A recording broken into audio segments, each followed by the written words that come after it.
حدثنا أبو الوليد قال حدثنا شعبة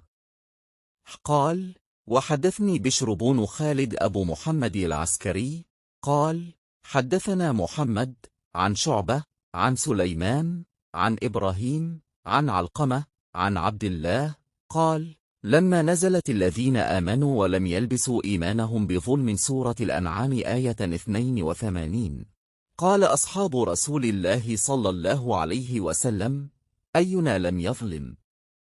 فأنزل الله عز وجل إن الشرك لظلم عظيم سورة लुक़मान आयत 13। हमारे सामने अबू वलीद ने बयान किया, उन्होंने कहा हमसे शोबा ने बयान किया, दूसरी सनद, और इमाम बुखारी रहमतुल्लाह ने कहा कि हमसे इसी हदीस को बशर ने बयान किया, उनसे मोहम्मद ने, उनसे शोबा ने, उन्होंने सुलेमान से, उन्होंने अलकमा से, उन्होंने अब्दुल्ला बिन मसूद रज़ से जब सूरत अल-इनाम की ये आयत उतरी जो लोग ईमान लाए और उन्होंने अपने ईमान में गुनाहों की आमेज़िश नहीं की, तो आपके असहाब ने कहा आ रसूल अल्लाह, ये तो बहुत ही मुश्किल है, हम में कौन ऐसा है जिसने गुनाह नहीं किया। तब अल्लाह पाक ने सूरत लुक़मान की ये आयत उतारीन अल-शिर्क ज़ुल्म अज़्म के बेशक शिर्क बड़ा ज़ुल्म है।